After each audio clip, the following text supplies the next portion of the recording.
listening to the Taming Hindrances podcast, conversations about self-awareness and mental health. We talk about anything and everything on the podcast. Real experiences, real life. Come get triggered.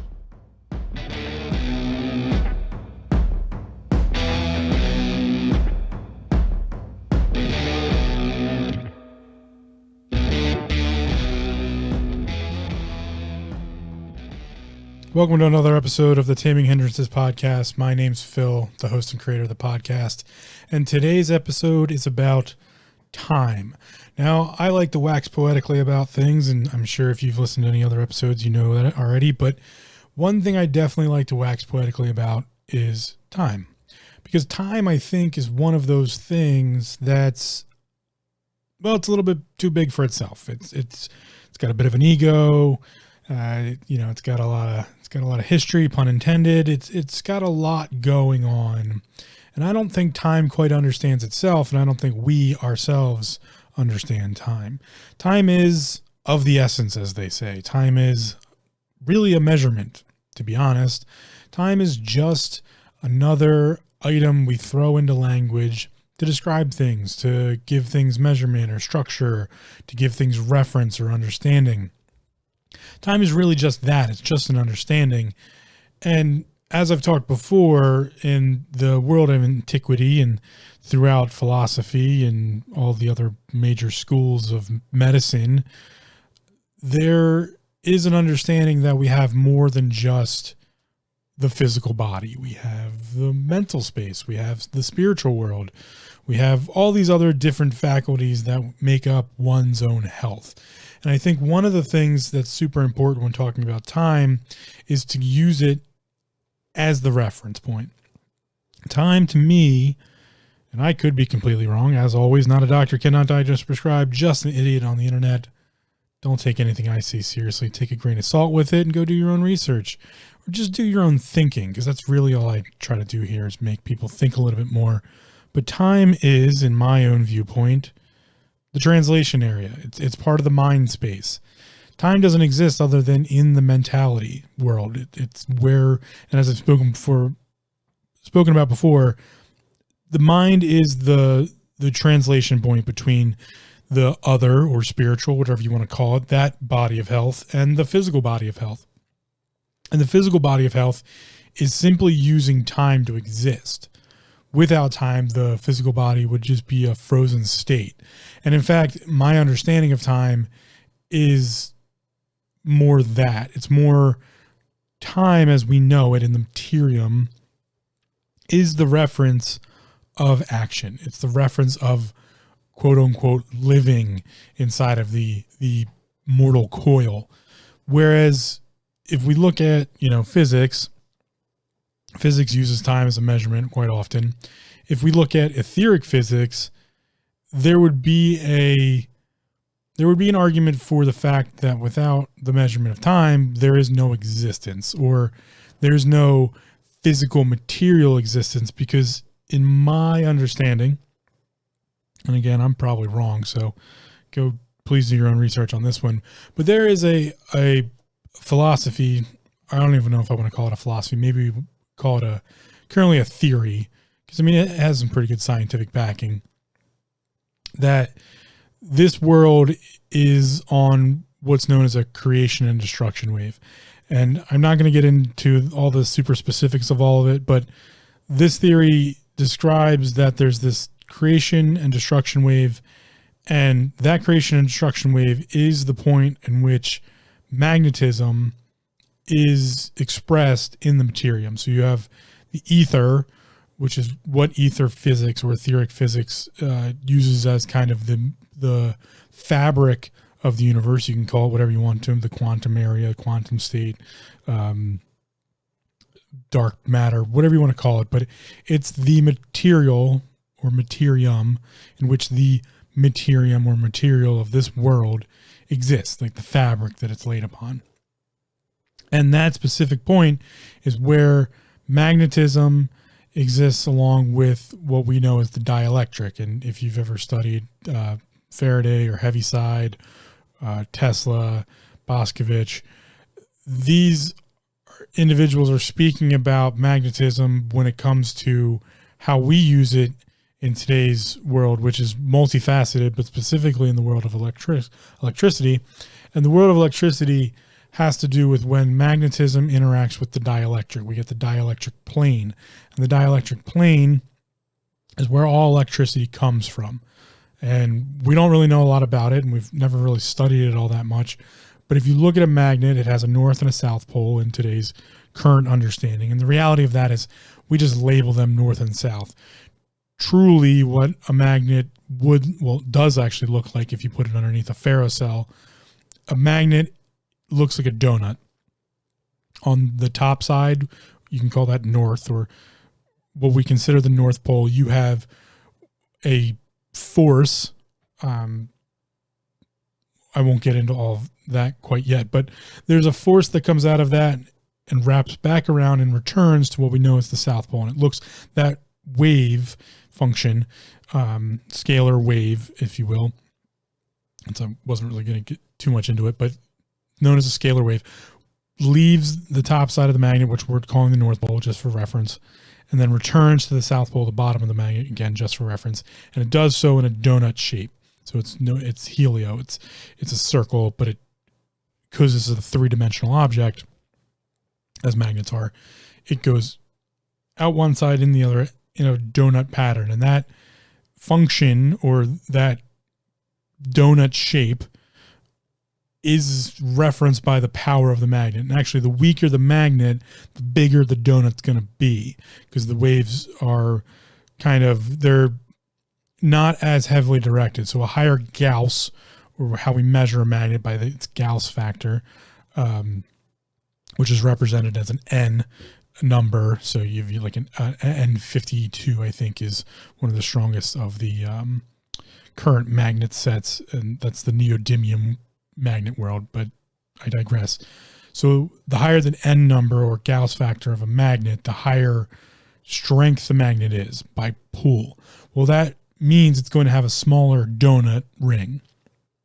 So if we're looking at the side, you cut a donut in half, you get the circle. Imagine on the inside where the smaller of the hole of the donut is, that's the magnet itself. There's nothing there. It's an empty space. And then around the edge of the donut would be the force lines, the scalar waves of the magnet. And, that would be those force directions. And if you just keep looping it almost like a coil around the donut, you can get what it looks like underneath a ferrocell. And you can go look at videos of magnets underneath a ferrocell. Ferro is F-E-R-O. And it's very interesting to look at. Why am I getting into all this? Well, that time delineation of what's considered the repulsive and attractive forces of the magnet are what give us our measurement of time function. So as the forces, and I've talked about the primordials before with chaos and order and destruction and creation. Well, this is where they represent themselves in the materium, is through this idea of magnetism. And magnetism is one of the three major forces that Tesla speaks about when he talks about, I spent all my time on this whole thing known as magnetism, but there's these two other forces that would take another lifetime for him to have explained. So we won't get into those right now, but specifically when it comes to magnetism, in the material world, everything has magnetic property. Everything is working on a smaller, weak magnetic force. And actually, I would argue that the small and weak forces we talk about in physics are just functional ideas of repulsion and attraction. So there's a theory that says when the repulsive force is always stronger than the attractive force of a magnet. If you've ever tried to pull two magnets apart, it's harder than it is to push two magnets together. So the attractive forces pull back towards the magnet, whereas the repulsive forces push away from.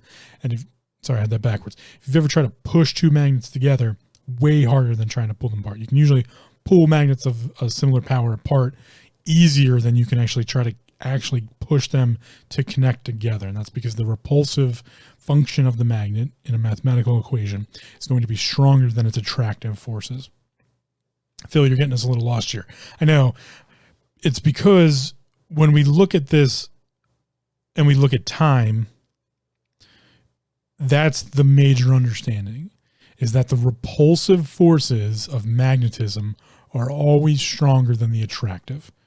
What does that mean for time? Well, in this theory, to kind of speed things up and get to the point, in the theory, repulsive forces, chaos, is pushing things apart until they can reorganize themselves, and that repulsive function has equated itself. So chaos only has so much power, and it's fairly quick about using its power, and thus it dissipates, and then things can reorganize themselves into order, and they can collectively come back together. And this is the idea of chaos and order through creating destruction and creating creation that we know from all of the philosophical, religious, everything from antiquity. This is what they're describing.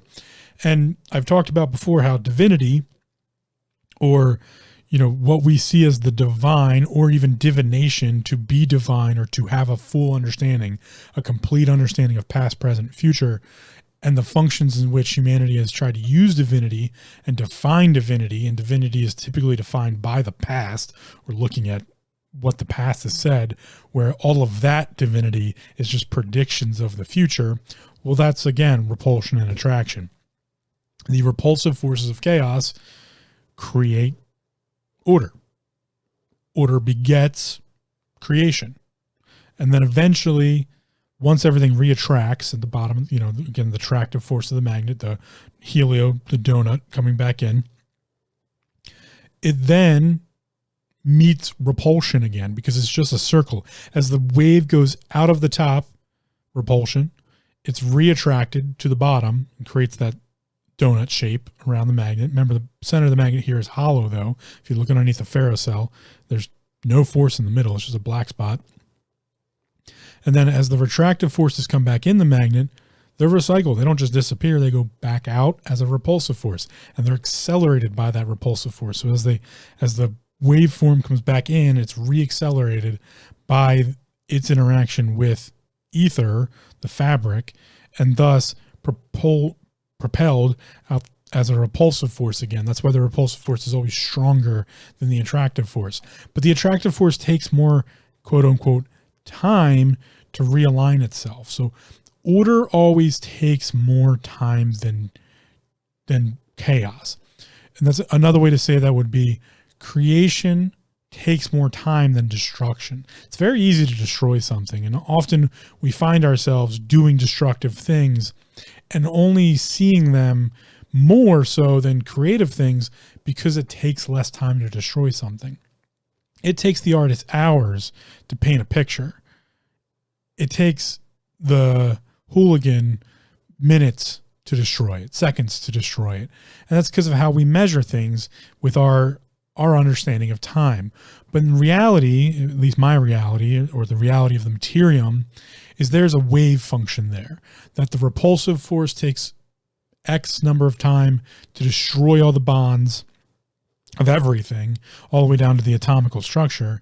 And then the attractive force reorganizes it and holds it in place in that attractive state until the repulsive force can re-destroy it or re-break the bonds of attraction apart. What does that mean for us as material beings? Well, that's the realm of moving. Your atomical bonds are repulsed apart and then reorganized. And this is the theory. It goes along with etheric physics that there's this wave function of attraction and repulsion that's destroying and creating the universe. I think it's like some 3 trillion times a second or something like that. It's extremely fast. You are not aware of it happening. It's impossible, and it's meant to be impossible for the mind to understand this is what's happening or to even see it as a function.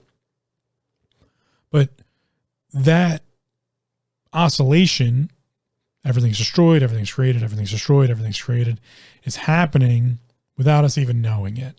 But that allows for movement. It's kind of like claymation.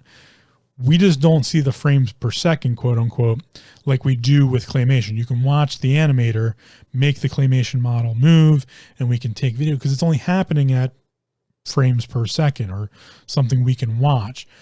Imagine if that individual was moving so fast, you never actually perceived the movement of the clay figure. It would just look animated. It would just, and you would never see the movement of their hands moving the figure. It would just be a figure walking across the table doing stuff. We'd be like, whoa, that's amazing.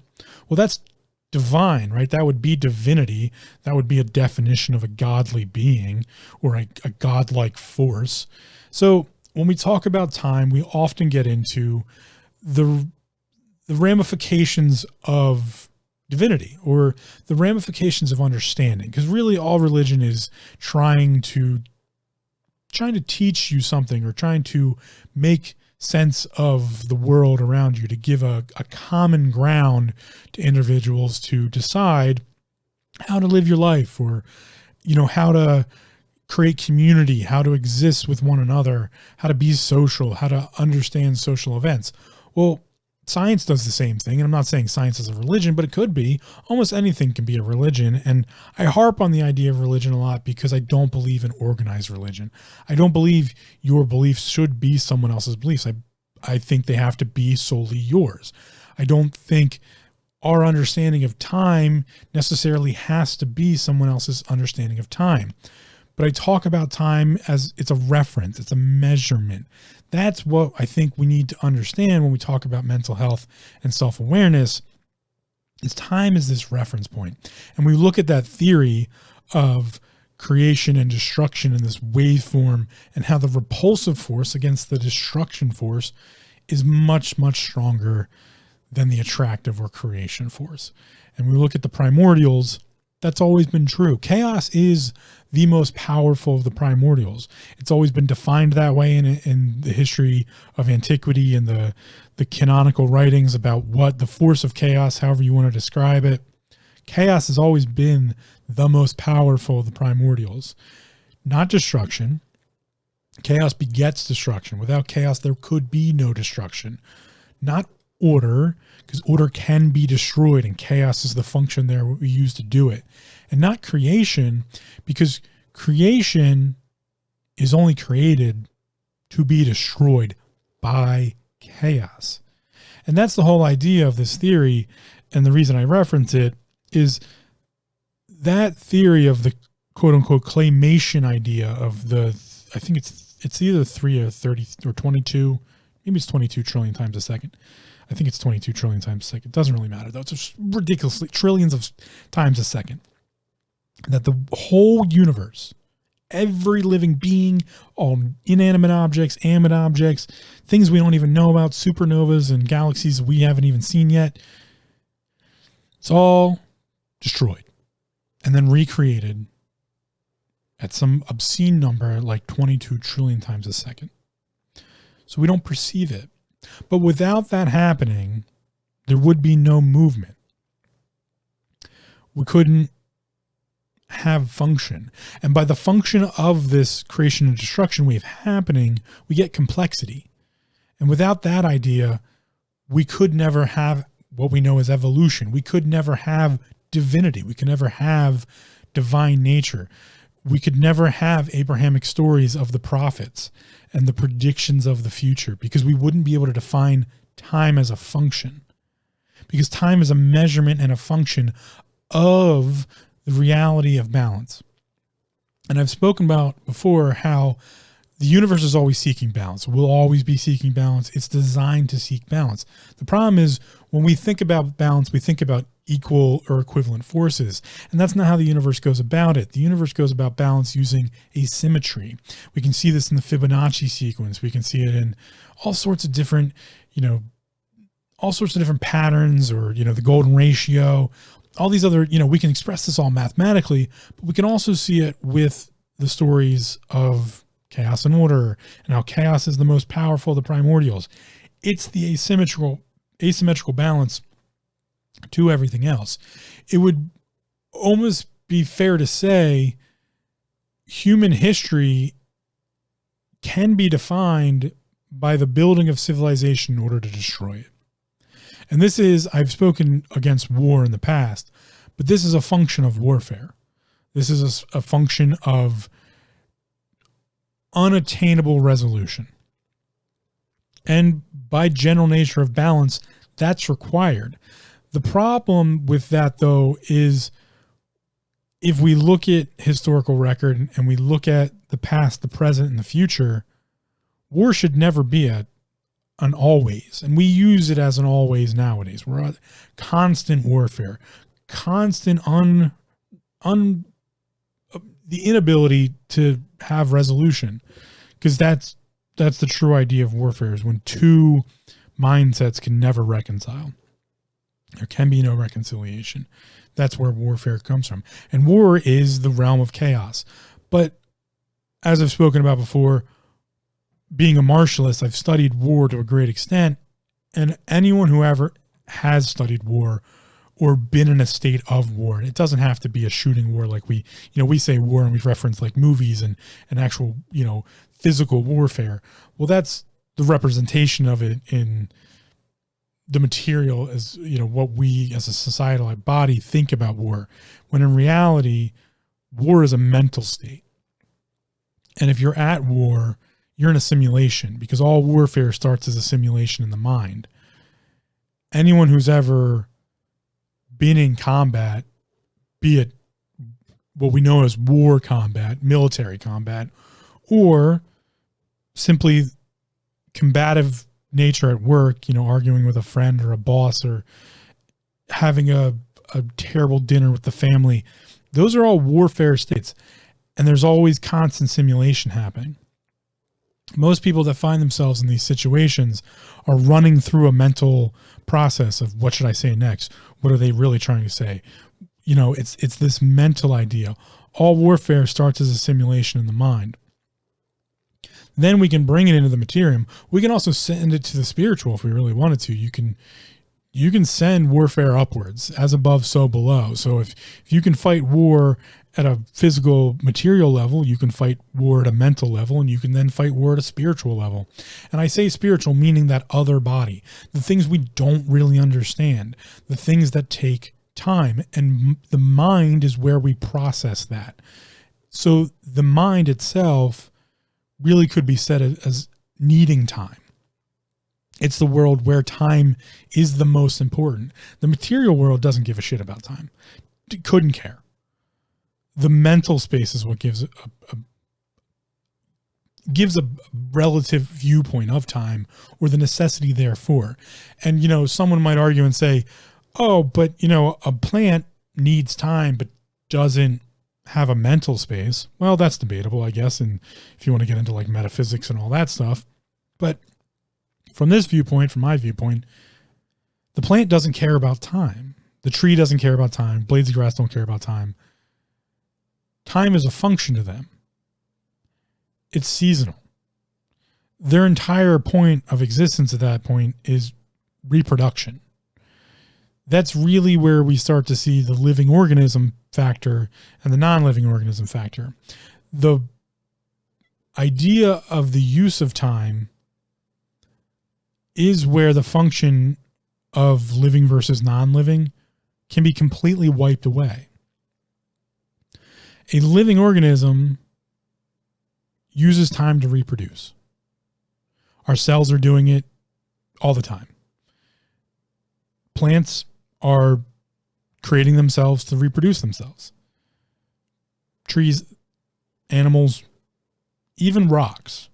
See now, well, you get into a funny world there, right? So in alchemy, we say that everything is just a seed. Gold, a seed. Silver, seed. All precious metals, seed. All gemstones, seeds. Everything in that mineral world, what we would consider inanimate and not living, is a factor of just needing more time, because it's just a seed. Gold is a seed. It will reproduce itself when provided the correct energy and format. That's the whole process of the physical idea of constituting and transmuting metals in alchemy. But that specific idea there is that minerals or even gemstones, like take a diamond, for example, it's the easiest one because most people understand it the best, is a function of carbon compressed over time, creates a diamond. So is the carbon, the coal, not a diamond beforehand? Well, it's just a label, right? It's the organization of or order, and it takes the most time to create. Diamonds take a long time to create. Now, yes, we have artificial diamonds nowadays, but that's just speeding up the process. The process from a factor of just a earth standpoint, though, is you take coal or anthracite and you compress it using whatever force is available, a mountain, heavy boulders or whatever, and you compress the anthracite, the coal, till it organizes the molecular structure, the molecules of carbon, into a specific pattern that gives us a diamond. So really that anthracite is a diamond. A diamond is just a function of time, order, into a specific idea. Well, as alchemy talks about, it's the same for everything. As above, so below. So as we take time, or the world takes time, the earth takes time, the mineral world takes time to create a diamond by compressing anthracite into a ordered factor. Anthracite itself was created due to chaos, the burning of, creating charcoal, and then charcoal becomes anthracite. It's all compressive form. You can use, in antiquity, you used to use peat moss to create charcoal, and then you'd have charcoal, and then charcoal becomes coal if you let it sit long enough. Or you can have a factor of all sorts of stuff. I'm not going to get into all the science of that, but these are just factors of time. So if we look at things in a factor of time like that, it could be said that the best thing to do is to always play for time. Because by playing for time, in the mental state of warfare, you can do something called playing for time. And playing for time is to simulate how to get yourself the most amount of time to position yourself the best in order to have the best advantage. So playing for time is that. When I say play for time, I mean finding a way to get the most amount of time to put yourself in the best position to have the best advantage. So if we play for time in the mental space, what does that look like? Well, that's the function of depression, right? Because I've spoken about before, my idea of depression is you have yours, I have mine, it's all unique. But it's the way in which you intake the world to have a mental faculty. And I think when we talk about time, we need to bring up the subject along the lines of mental health and self-awareness, that no two people are the same here, because your depression is yours and mine is mine. So your functions and factors of time they are a measurement, but cannot be used as a measurement. What takes one person 6 months might take someone else 3 years. You never know. But we like to try to make things orderly. We like to try to make things uniform. And I think that's a mistake. I think time as a function is a poor idea in the world of self-awareness and mental health. Again, what takes someone 6 months could take someone else 3 years. Now, we see this when we talk about habit. There was a study done about habit, and the results of that study were the question was, how long does it take to form or destroy a habit? And the study found it could take 60 days or 253 days to form a habit. And it could take 60 days or 253 days to destroy a habit. Everyone was different. The average, though, I think was down closer to that 3-month period, 90 days, somewhere around there, to form it. But that was the average. And we often like to play the law of averages when we talk about medicine or we talk about treatment. And that's the world of psychiatrics and what I've talked about before, the reality of what we call depression, quote unquote, but is really major depressive disorder. And that is a whole measurable function of a mental state and psychiatric evaluation that would provide the better understanding of the mental or the chemical processes in the brain. It has its own world, not part of my world. I just don't use it. And I don't know enough about it to even tell anybody about it. I know enough about it to tell someone about it, but that is its own world. It has its own function of time. Just like when we talk about this situation of mental health and self-awareness, and when we talk about habit and how everyone's different, that's the reality of self-awareness. When I talk about self-awareness, I need to tell people, which is why I am, time's just a measurement, and you cannot use it as a measurement or a comparison thereof with someone else. It could take me an hour to learn an entire martial arts form. I've seen students take 3 months, 6 months. I have a mastery over myself that allows me to learn martial arts forms quicker. That's why I have a second degree black belt in one system and other belts in others. That's, I didn't start that way. I found the mental processes in which allowed me to do that. That's what mastery is. And that's why they say mastery takes time. Mastery can take 10,000 hours or 10,000 processes. That's a really good way at looking at mastery. But then once mastery in something is attained, it makes all the other things take less time. So time is just this measurement factor. And we really need to let go of time and understand that time is not linear. It's not progressive or functional to measure things and compare them through time, because it and of itself is just a measurement and a function. And it's a measurement and function of chaos. And again, chaos begets order, and order begets creation, and creation begets chaos. Chaos begets destruction, just revolves around. So when we look at time again in the mental health and self-awareness aspects, we need to play for time. And when I talk about playing for time, that's the mental faculty or the mental process of the simulation of war inside the mind, where we position ourselves as best we can to have the best advantage by taking the most time available. War as a simulation in the mind, there's oftentimes spoken about, taking the initiative, having the initiative. The American war system is all based on having the initiative. Never lose the initiative in the American war machine. It's one of the reasons it's the best. Well, actually, I'll take that back. The American war machine is not the best I've ever seen. Really, the Roman legions did it better. And again, in the Roman legions, they spoke about they called it something different, but it's essentially the same. Having the initiative or controlling the initiative. It's not really having the initiative. It's in controlling the initiative. And by controlling the initiative, we play for time. One of my favorite things to do, because I used to play D&D, and I would play D&D now if I had a group to play it with, and if you've never played D&D, I highly recommend it. It's a great, fun simulation, and just a great time if you can find the right group of people to do it with. But in D&D, one of the first things you do is you roll for initiative. What is initiative? Initiative is in the order of actions.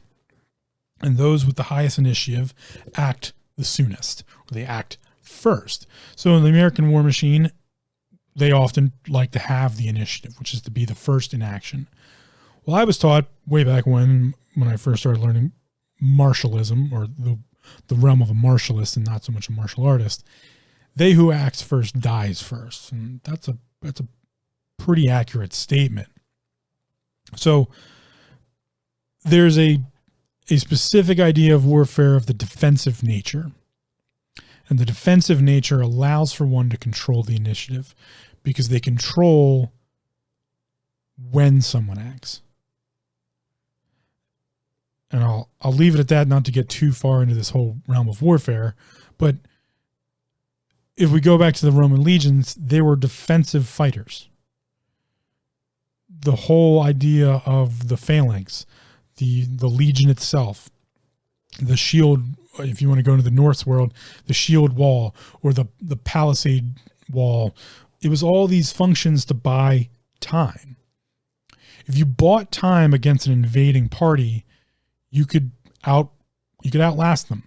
That was the whole function of it. So when I talk about time in the world of mental health, I think it's best to say you need to learn to take time. You need to get a better understanding of what time is to you, because time, like everything else, has quality. And we don't often talk about this idea of quality.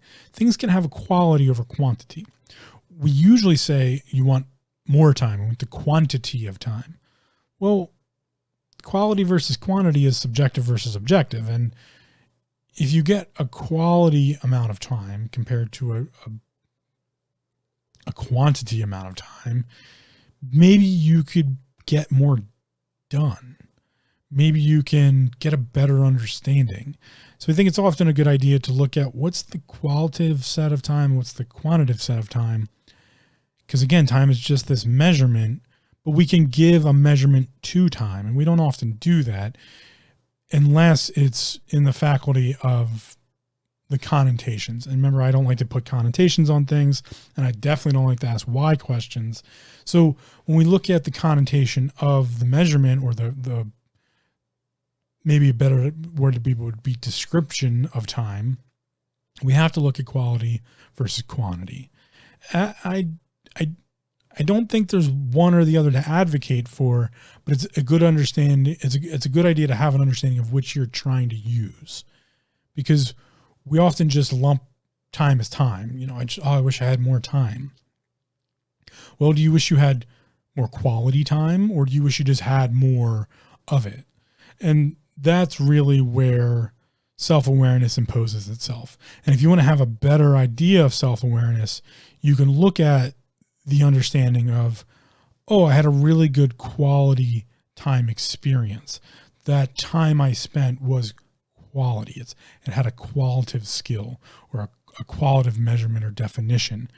And that could be anything from it having an emotional response. Again, I leave connotation out. So the qualitative example of time could have been sad or happy. Doesn't really matter, but there was maybe an emotional aspect to that time frame. Whereas the quantity is usually where we measure, I have to go to work for 8 hours. I want to get 8 hours of sleep. And sleep is a good way to measure these things, because you can get quality sleep or you can just get more of it. And if you're getting poor sleep, but you're getting a lot of poor sleep, it doesn't really make up for getting good quality sleep. And that's where the idea of health and those health aspects come from. So if we start to put all this together, we have the wave function of creation and destruction, or the product of materium that has to do with the magnetic forces of repulsion and attraction. And repulsion is quick. Chaos acts quickly. And order, attraction, acts slowly. And as I've talked about with choice and change in the past, it's a good idea to make correct choices to beget correct change. And that is a function of, what are you looking for? What's your function of time here? Is it a quality time you need, or is it just a quantity of time? Because quantity of time is where all creation, all order exists. It's in the quantity thereof. You need a lot of time to create something of quality. You need a lot of time to create lasting ideas, or a better financial situation, a better mental state, finding a better job, having more education. These things all take quantity of time. Quality of time is chaos. What do I need to let go of? Because you can just walk away from things, and the mental state will it will catch itself up. So we often look at what we want. Well, we don't get really what we want. We have wants and needs. And time is a function of wants and needs. If you want something, it's going to take time to get there. It's going to take time to get that want. If you need something, you're going to get it quicker. That's kind of the universal asymmetrical balance, because a need often requires chaos. A need often requires a destruction of something else. And here's what I mean by that.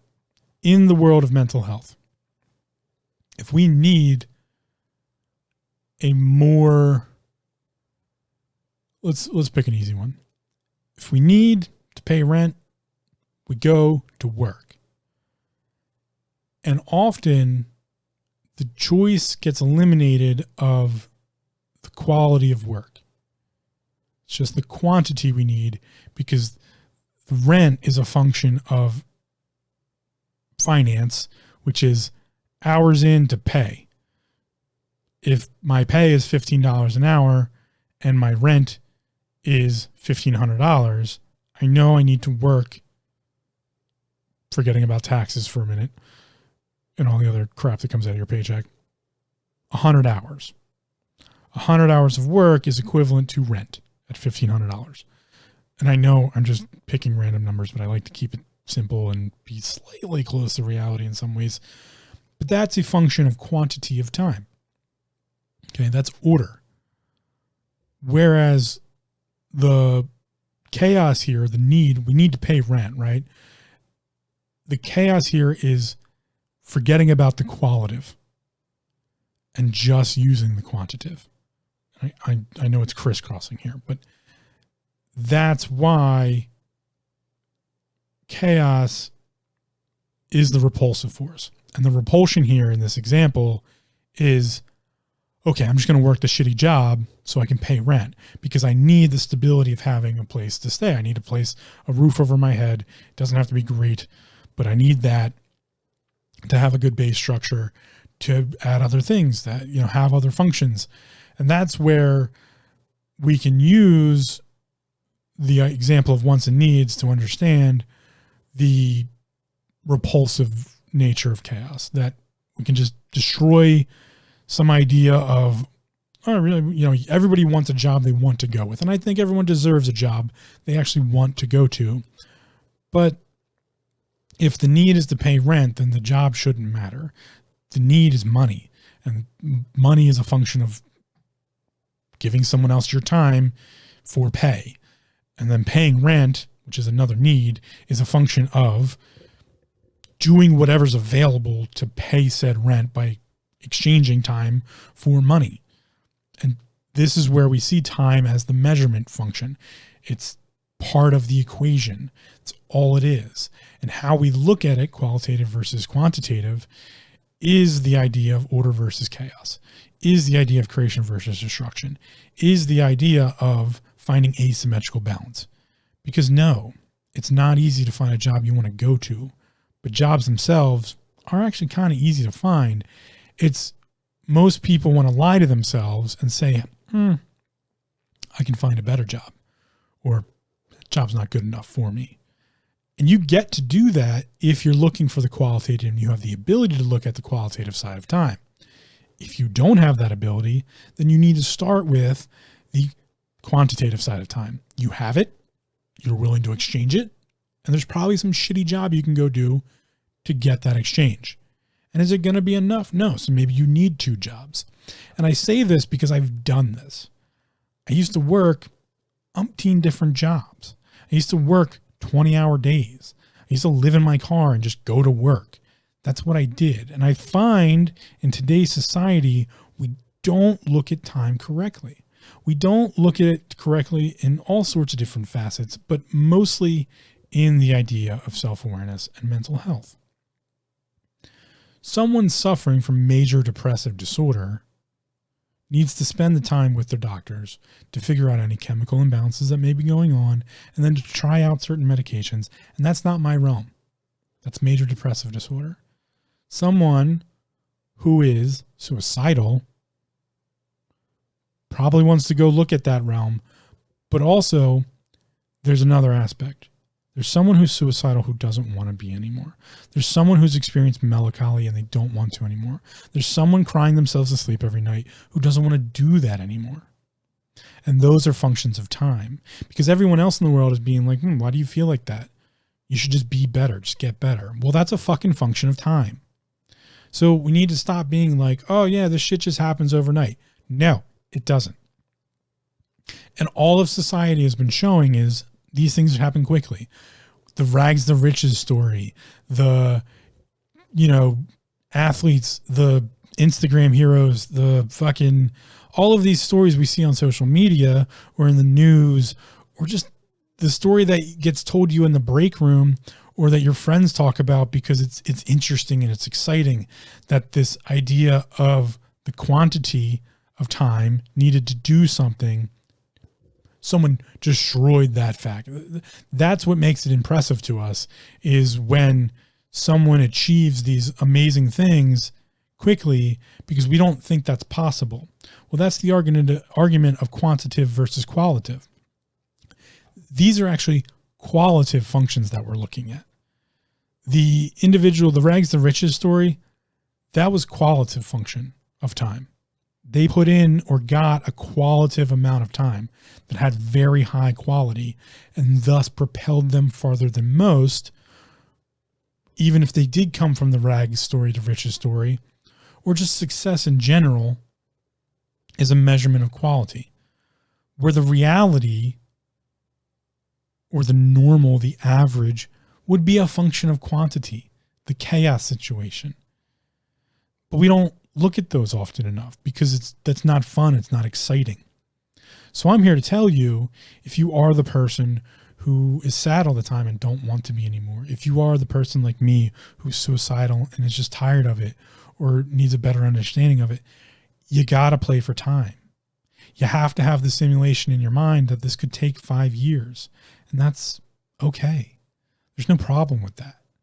You have no measurement against someone else. As I've spoken about in many other episodes of this podcast, giving your mental states over, your measurements, your perspective, your choices, your belief structures, your language, your education, giving the power over any of these things to someone else is the wrong choice.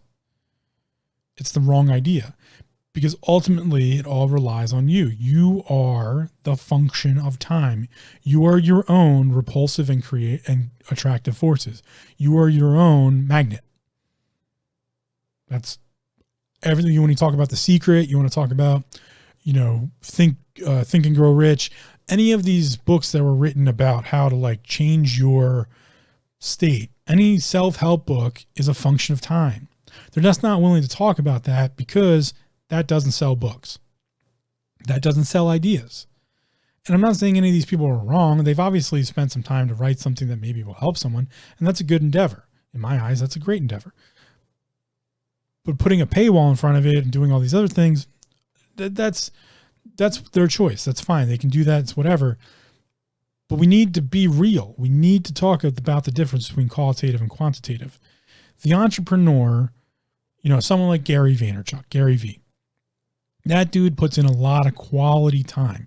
He busted his ass from nothing to something by putting in quality time. And he learned that by running his dad's wine store and then, finding a location that he could, a boardroom he could work in to create his own media company. And, but he put in quality time. He also put in quantitative time, which is another aspect. That's why he is so successful, because true success is really a measurement and a factor of quality plus quantity equals high function. But that's one side of the story. There's the quantitative side of someone like any Stoic ever, that if you just put in enough time, or a better example is the fake it till you make it. I'm a pretty good example of the quantity of fake it till you make it. On occasion, I can put in some quality and I do my best, but I really just put in quantity.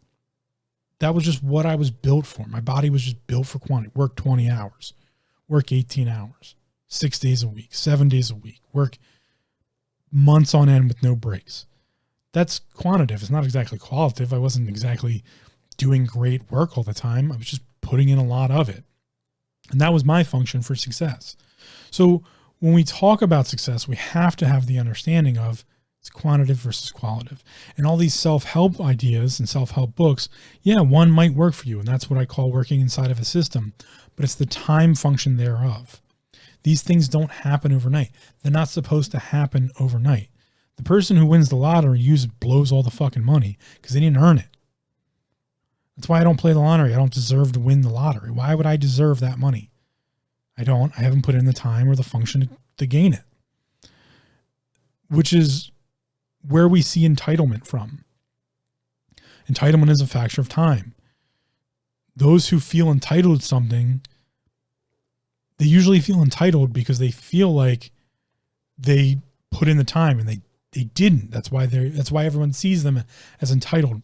And there's a cross up here of those who do feel entitled are typically not, and they don't understand what entitlement is.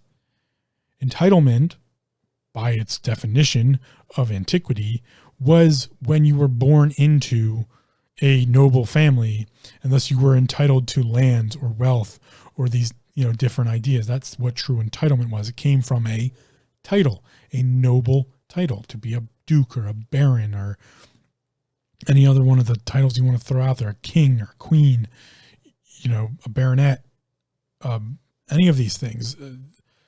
Even the idea of, might piss somebody off with this one, but a widower, that's an entitlement. Totally an okay entitlement, but these are titles that we were given to things. An heir is a title. It's entitlement. Those are functions of time. Someone else put in a fuck ton of time to create something that would be an entitlement or had to have a title, and then they pass that along through a function of time. Now, there are different functions of time. Typically, it was quality that got you a quality of your work got you a title, and then you held a title for a quantity of time to pass on to a different individual. It's this ebb and flow, repulsion and destruction. That's why we often find that one generation is different than the other.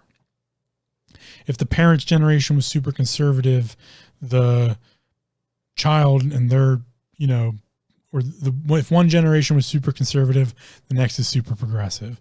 If, it's this ebb and flow. Repulsive wave happens very quickly, destroys bonds of things, and then the attractive wave of the magnetical force that reorganizes them. And that's how the universe works. So if that's how the universe works and it's constantly seeking balance, well, we can use that, right? We can use that to our advantage. The mental faculty, the warfare mind of everything is a mental simulation. So how do you put yourself in the most advantaged position to get the most out of something? You do that through time. So if you're someone, like I said, maybe you're just sad all the time and you don't want to be anymore. If you're quote unquote what we call depressed all the time, which I argue against, but I have to kind of use common vernacular to get my point across. Someone who's just feeling melancholy all the time or sad or unhappy, I guess that would be the best. If you're just feeling unhappy all the time, you don't want to feel that way anymore. Well, you got to use time, and you have to use time to create advantage. And to do that, you have to look at the power of repulsion and attraction. Yeah, there's this whole idea out there called The Secret, and no one really understands how it works, because in order for you to be of fruition, something else there has to be balance to all these things.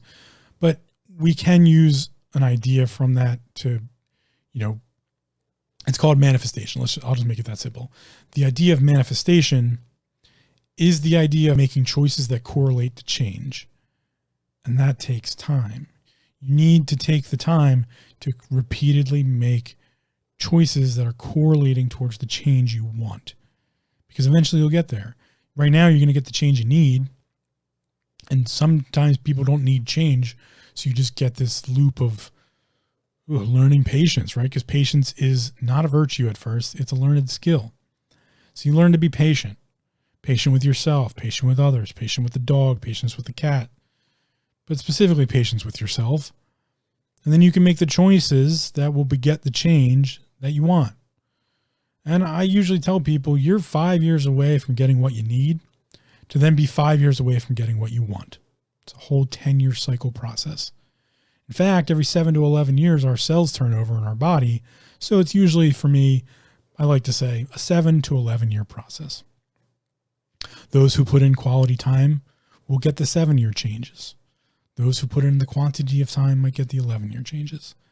But our body turns over its cellular structure every 7 to 11 years. That means all the cells in your body, 7 to 11 years from now, will be all new, all brand new. So you're a brand new person by function of the material world, by the body world, the world of the body and its functions. And you're a whole new mind. In the mental state, you're changing and evolving constantly, because that's a function of time too. So time is just important. It's important everywhere.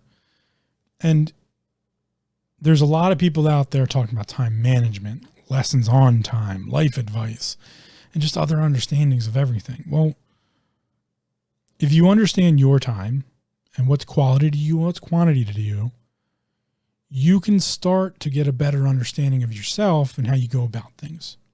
For me in martial arts, it's 3 moves. Oh, nowadays it's 5 moves. It started as 3 moves at a time. Up block, down block, left block, whatever functions or whatever forms or moves, patterns. Learn 3 of them at a time. Now it's more like 5 at a time. I can learn a form in a day and memorize it, ready to go. Am I great at it? No, that takes the quantity of time to get better. But I know the quality. I know how to get a quality learning experience. So that's really the whole poetical nature to this, is to understand your time. Because remember, self-awareness is all about you. Mental health, your mental health is all about you. So we should be selfish in some extent. And to be selfish, we need to learn to get the quality time and the quantity of time. If you're having physical ailment, if the physical body is the issue, then we need to find the quantity of time it takes for it to heal, and then the quality of the healing we're going to do. Maybe that's your gut biome. Maybe it's a chronic injury you've always had. You know, how do you go about quality healing experience, quality of time, and then put in enough quantity thereof to get healed? Remember, there's never one side. There's always multiple sides. So everyone who's focused on just the quality of time, nope, you're not putting in enough of it. So you're lacking the quantity thereof. And anyone who's was like me, who just put in the quantity of time, is missing the quality of it. A challenge to this I like to use is, if you really want to measure the quantity to quality idea, think of your favorite meal from your childhood and your favorite, like a favorite movie, that like a feel-good movie you like to watch.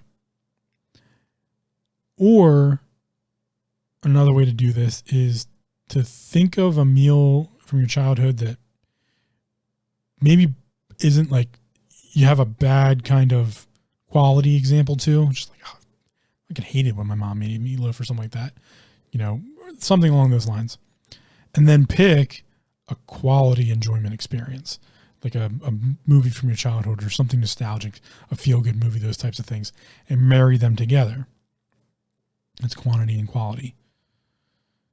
You can put in the quantity or get the quantity and then make it qualitative. Doesn't work for everybody, but it's an example thereof. So when we marry together the quality and the quantitative, we get the best possible outcome. And that's that process of doing the mental faculty or the mental simulation of war. How do I take the most amount of time available to get the best advantage to have the initiative? Then if I have the initiative and I control the initiative, I then control the flow of time. I know when, in a self-awareness aspect, I know when to just put the time in. I got to slog it out for 3 months to get the savings to, get that thing I want, or to do the vacation, or sometimes you just got to, maybe it's a year, maybe it's 3 years. Again, the time frame doesn't fucking matter right now. It's that understanding of the quantitative versus qualitative of time. Maybe you really just need a quality experience with yourself or your partner or your friends to make things worth it, to have that great time. Or, maybe you just need to go have D&D night every month or every week to just have that, or that, that night out with the friends, the bar night or game night, or maybe you just need that one night of the week to yourself, or the time, personal, just fuck everybody else, I'm doing me, put the comfy pants on and sit in front of the TV, or do the puzzle, or play the video games, or listen to the music, or, do whatever. That's the qualitative. And learning the balance. Remember, everything needs balance, and it's going to be asymmetry. How much quality time do you need to balance out the quantitative time to progress forward?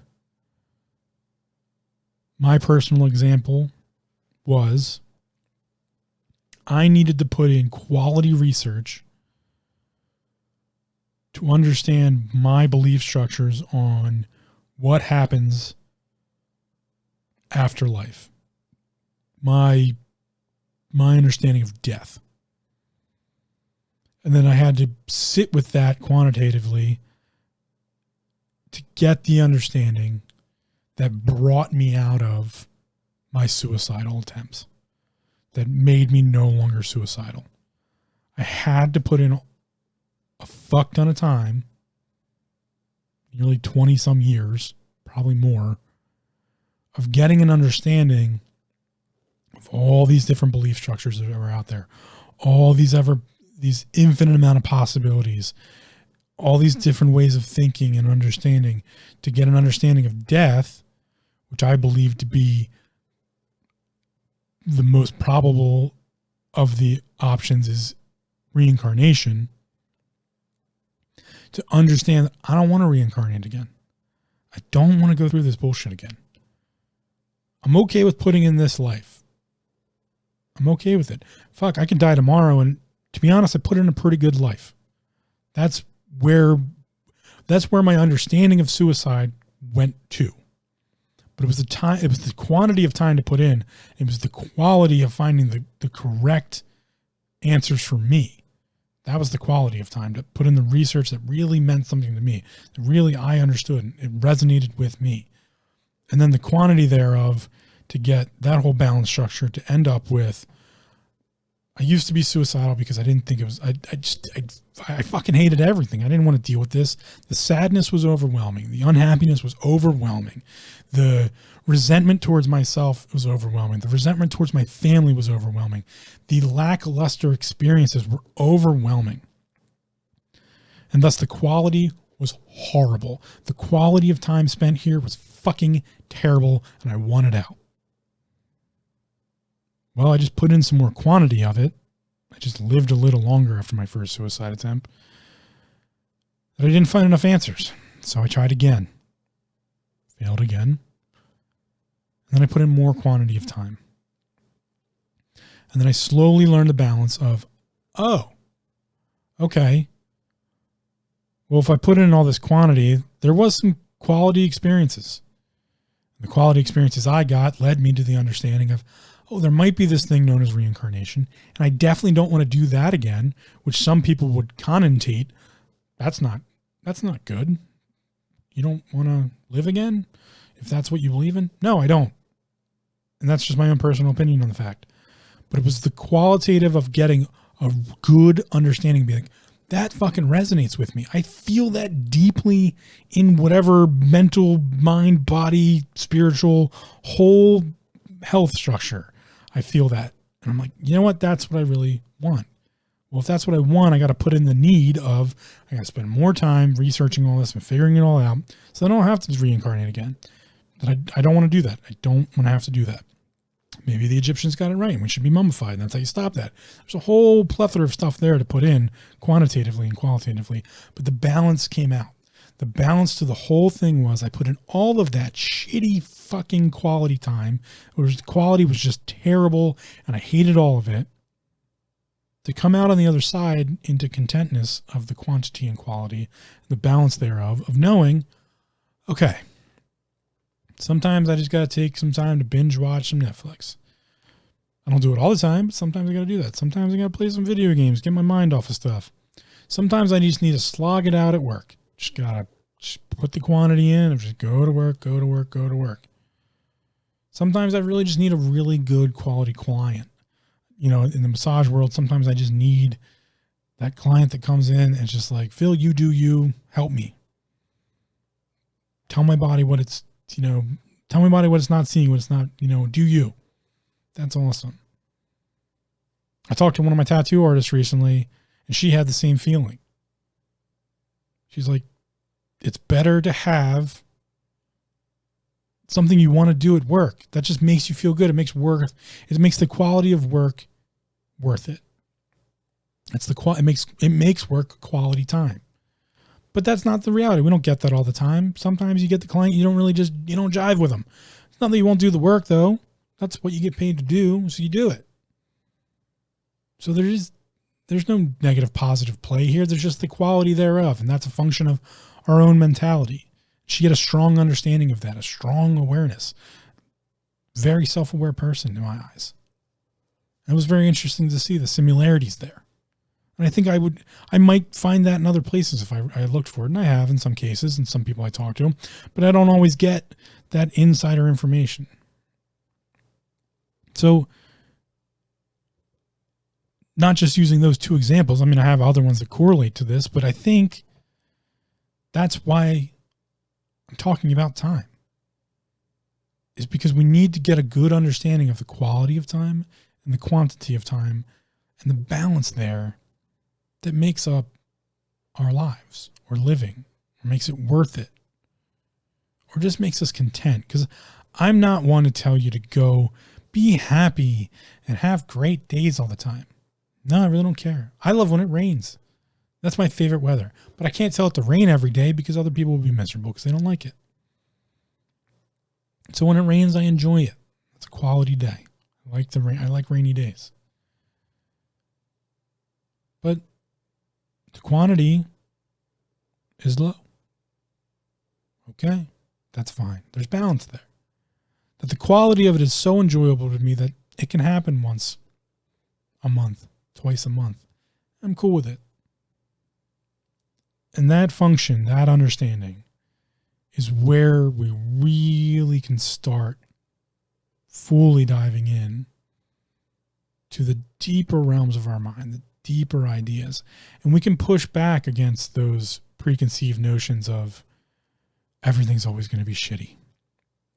I fucking hate going to work every day. Everything's miserable. I just want to die. We can push back against that because that's only quantitative and qualitative on a negative aspect. Remember, you gotta get rid of the connotation. Once you get rid of the connotation, then you can remap the system of, oh, if I go to my shitty job every day that pays me shitty money, but then I also learn to just not waste it on the 5-minute Starbucks that costs too much money. Maybe I could save a little bit, and then that shitty job that pays me shitty money will maybe give me enough that I could save a little bit or educate myself further, or I can go get another job too, another shitty job. Maybe I can work 2 shitty jobs that really fucking make me hate these shitty jobs and motivate me to go find a better job eventually. But those 2 shitty jobs together give me enough money to go have that qualitative experience of, if I get buying something I really want, or having a mini vacation, or not having to worry about the car breaking down because I have the little extra money to pay for it if something happens. Those types of things. Remember, wants and needs. You get what you need. You don't always get what you want, but you can get what you want if you put in the time to get what you need to be able then to get what you want. Quality versus quantity. Quantity versus quality. So play for time. That's my life advice. And also don't listen to me. Go figure it out for yourself. What is quality time to you? What does it look like? Map it out. Figure it out. I often, talk to people, or I did used to talk when people actually talk to people. When I was a bouncer and when I was in, the restaurant industry and all that time, I got a lot of time to talk to a lot of people. A lot of people in a depressed world, right? what we commonly refer to as depression. I know I should stop using that because I fight against that connotative term, but a lot of people in a sad state, an unhappy state, an uncomfortable state, going out drinking, smoking a cigarette on the porch, drowning their sorrows. And you find that these individuals, well, they have all the time, but they don't understand it. They don't understand the quality side of that. They don't understand that drinking is the qualitative. So instead, they just think of it as the quantitative. And they think about time as this currency that must be spent. Well, that's not really true. Time is just a measurement. It's just a function. It's not linear. So when we think about that experience, we have to think about wants and needs and if it's really like worth it, or could we be doing something else? What are we trying to get out of this experience, right? Coming back to my questions here, I'm just trying to give a further example there. Coming back to like, what is quality time to you? What does it look like? What does it feel like? I would argue that that's not really what quality time was to those people, or is to people. Like, maybe it would have been better to stay at home and do feel-good things, watch a feel-good movie, or, like, why are we spending the time that we do get for ourselves on things that aren't quality to us? This is where I think you should get out of social norms, and that's real self-awareness, is like really breaking it down to that idea. Going back to my tattoo artist, I think she has a very good understanding of what's quality to her. By understanding, yeah, I really like to do this type of work at my job. It makes me feel good, and I like that. She also expressed a bunch of other things, but I'm not going to share things about her because she's her own person. She can do that herself. But to use her as an example, a very good example, even though I have a feeling she might argue it a little bit, she understood what the quality looked like. And that's not something a lot of people I've seen or experienced do. They just see the quantity side. They just see that I got to put in the time. I have to suffer through this. I have to keep suffering this. This fucking sucks. There's no change there. That's a choice. You're choosing to see it that way. You're choosing to continue that experiment, because that's all it is, an experiment. If you keep doing the same thing over and over again, expecting different results, that's the definition, I'm crazy, of insanity. That's what insanity is. It's doing the same thing over and over again and expecting a different result. When you start making choices to get a different result, though, and stop doing that experiment over and over again, then you can find different qualities, different quantities. You can find these balance structures. If the individual going to the bar and being miserable and being sorrowful and just trying to forget about it by using a substance, by a coping mechanism, maybe changes that to one of the drinking nights a month, I'm going to try to find something else to do that maybe gives me some enjoyment. Maybe it's going to the movies, or maybe it's going to bed early, or maybe it's getting a good meal somewhere, or anything other than that, doing that same thing over and over again. Maybe they'll find, holy shit, quality actually matters. The quality of the experience and the time spent for myself, the things I do for myself, because that's what people drinking are doing. That's what people doing drugs are doing. That's what they're doing something for themselves, but it's a negative something because they give it that connotation. That's why I don't get high. That's why I don't get high. If I do get high, it's probably because I felt like that was a necessitative idea that I had to have the introspectiveness by getting high. It's a function. I don't think someone with addiction sees it that way. They see it as the quantity. I gotta do it again. Keep doing it. Quantity, time and time again. Not the quality thereof. When addiction occurs, we lose the quality of it. It's no longer about the quality of the experience. It's about the quantity of the experience, hoping it will provide quality. If I just do it more, if I do more of it, eventually I'm going to get that better high, that better rush, I'm going to have that better night of drinking. I'm going to have that. Yeah, that's a poor experiment. There's bad parameters there. The time spent is only quantitative. There's no quality to it anymore. That's why I ask you to wrap up here. What do you find to be quality time to you? Where do you need to put in more quantity of time? Where do you need to start adding the understanding of more quality? How can you get better quality time? Where do you feel like you need more time? Where do you feel like you would want more time? Remember, needs and wants. How does the quality of your time affect you? How do you cope with the necessity of putting in more quantity of time? Where can you put in one or the other? Where can you replace quality with quantity or quantity with quality? Does that make a difference somewhere? Can you be miserable 6 days a week if 1 day a week is awesome?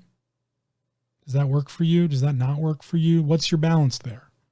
What's your balance between qualitative and quantitative? Can you deal with a shitty job to have better experiences when you want to have them?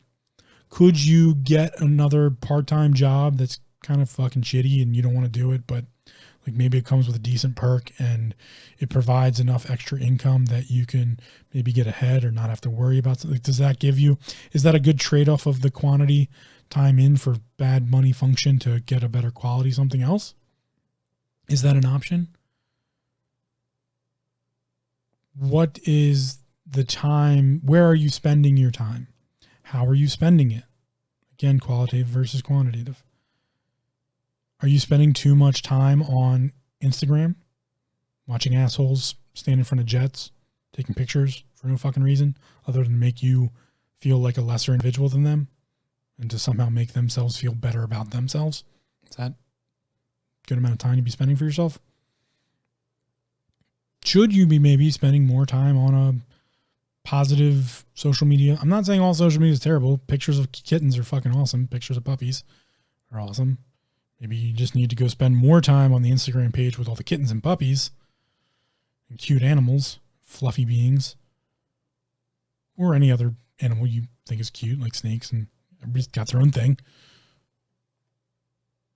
But, you know, I like red pandas. If you've never seen a red panda, go look at it. Go spend some time looking at red panda videos. Super cute and cuddly and funny to watch. Or Highlanders. Cows. If you like cows, the Scottish Highland, the Scottish Highlander cow, the big red shaggy cows, go check those out. Super cute. Watch them graze. I don't know. But where can you spend more time doing this? Those are the questions you need to ask yourself. A fuck ton of questions about time. And stop listening to everybody else's advice on it. Because it's not. Time is one of those things that you should covet for yourself, just like everything else I've talked about. Part of self-awareness is being selfish. So maybe you need to be more selfish with your time. Do you need to be more selfish with your time? Ask yourself these questions. And not just because I'm telling you to. Remember, don't listen to me. Don't let someone else, but think about, because really that's all I'm trying to get people to do is think. does this make sense to you? If what I'm saying makes sense, then yeah, you should try it. I don't go around just disarming other people and being like, oh, I'm not going to listen to them. I typically actually like to listen to viewpoints beyond mine because it makes me think. It makes me have a better understanding, challenges my viewpoints, or gives me a different thought avenue I wasn't going to go down. Even if I know what the person is going to say sometimes, because people are my business, it's what I do. But even if I know the outcome, or I know not just the outcome, but what they might say, or even if, what's a better way to put that? Even if I know I'm going to agree, or I do agree with what the person is saying, it's often good just to hear it from them, to think about their side of the equation. So, more questions I can ask you to get you to think about time. What's quality of time look like to the people around you? What's the quantity of time of the people around you? What could you maybe emulate? Would you like to start emulating that? Because that's really the function of emulation. If you want to be like Gary Vaynerchuk, if you want to be a successful entrepreneur, you got to follow the successful entrepreneur guidelines. And that's to put in quality and quantity of time to a level most humans aren't willing to do. That's how you get successful. So you become successful in that world of entrepreneurial. So this is probably the question I will wrap up with here. Where should you be spending your time? And how should you spend it there? Because time is a measurement and a function of currency in the world we know as the materium, where we know the repulsive force is stronger than the attractive force and the magnetic. And that's what allows us to exist and to do things by the idea of chaos and order and creation and destruction. So do you need to destroy time spent somewhere in order to spend it where you should be or want to be or need to be? Or do you need to just spend more time doing what you're doing to get wherever you want to go or where you are going? Where should you be spending your time and how should you be spending it there? Remember, repetition is the mother of all skill. Failure is its father. Those who are most successful failed the most and learned the most from those failures. That's where they were supposed to spend their time. They were supposed to spend their time failing over and over again to become the best at what they do. And to learn from every one of those failures. The person that fails the most is typically the most experienced and the most successful. They didn't give up. They just kept spending more time at what they knew or where they knew they should be spending it. And even then, they probably failed sometimes and spent it at the bar. Spent it sleeping in. But I guarantee they understood the quality nature of those experiences, which all experiences are just a function of time, a measurement thereof. So again, where should you be spending your time? How should you be spending it there? What does quality time look like to you? What does the quantity of time look like for you? And what does the balance of quality and quantity look like to you?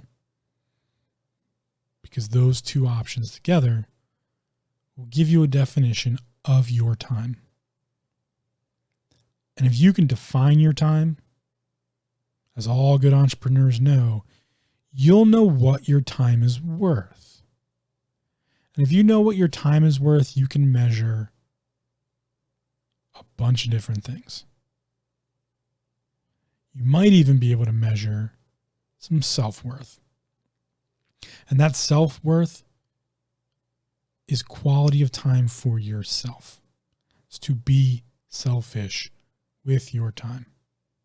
That is an understanding of self-worth. Everyone wants to tell you, eliminate the ego. Well, I'm here to tell you that's wrong. Alan Watts, eliminating the ego is the most egotistical thing you can do. Ego is you, is self-consciousness, is self-idea, is self-worth. It's okay to be selfish. That's an okay thing to do. You don't have to do it all the time. You shouldn't do it all the time. You shouldn't do it at the expense of others. Unless those others are shitty people, kind of like my family was, and I just was like, fuck this. I want nothing to do with these people. That was my selfish decision. But that selfish decision begot some of the most powerful change that existed in my life. It was when I learned that I should be selfish with my time. It's not that I don't go spend my time at my job. I spend my time helping people when I can, helping someone move, or, going to a social occasion, or, going and getting a tattoo and, paying that individual for their service and time, and, providing them another client to perpetuate their income, those types of things. It's not that there can be selfish aspects to that, but I was selfish with my time. I chose that where I should be spending my time was not with my family, because they were making me fucking miserable. I wanted nothing to do with that anymore. So I decided to go spend my time somewhere else. And then how I spent my time is still something I'm trying to figure out. I spent it going getting a tattoo because I like getting tattoos. It's my version of self-harm. It's my time that's my vacation. It's my time to figure things out. It's my time to have conversations with my artists, even if they don't want to really listen to me. But it's just a mental time. It's time to get things out, to feel things, and have time for myself. So it's okay to be selfish with your time. You should be selfish with your time. That's where the qualitative and quantitative idea comes from, is that selfishness. Because if the selfish quality is correct, and we can apply connotation. Remember, I don't like to apply connotation, but if we can apply it and it is correct, we're not harming anyone else. We're not, there's nothing really bad going on, but it's for us. That's fine. It's okay to be selfish with your time. It's almost a necessity to be selfish with your time when it comes to self-awareness, because self-awareness is about self. Your mental health is your mental health. So your time should be your time, and you get to choose what you do with it. So, to wrap up completely, once again, where should you be spending your time? How should you be spending it there? Where are you spending your time, and should you continue to spend it there? How can you rearrange the balance of the quality and quantity of time you're spending throughout all the faculties and necessary things you need to do in your daily human life? And what do you want to get out of this time? Think about those things, if you will, or not, up to you. Do some thinking for me, though. That's all I ask. So go, think, figure out, spend some time, do some stuff with time. If you have listened to this, I appreciate your time. Thank you for listening to this. But do go be selfish. Turn me the fuck off and go do you. Go figure out your own time. But also come back next time. Also, come check us out on taminghindrances.com. We've been doing a lot with the website. There's a whole archive on the website that maybe you want to go spend some time at to learn some things. The archive page is there to just a bunch of things that, we think are interesting and you can check out. There's some affiliated product lists, and we do product reviews. That's also on the website, a bunch of stuff like that. So come check us out there. Drop us, a comment on the webpage, or do us a review. There's reviews on the webpage. Review us on whatever platform you might be listening to us on. We appreciate that as well. Or check us out on YouTube. We try to get to all our comments there as well. Thanks again for your time, and I'll see you on the next one.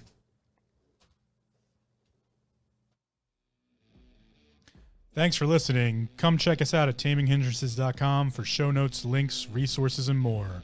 Also, don't forget to subscribe to the show via iTunes, Stitcher, RSS, or your preferred platform.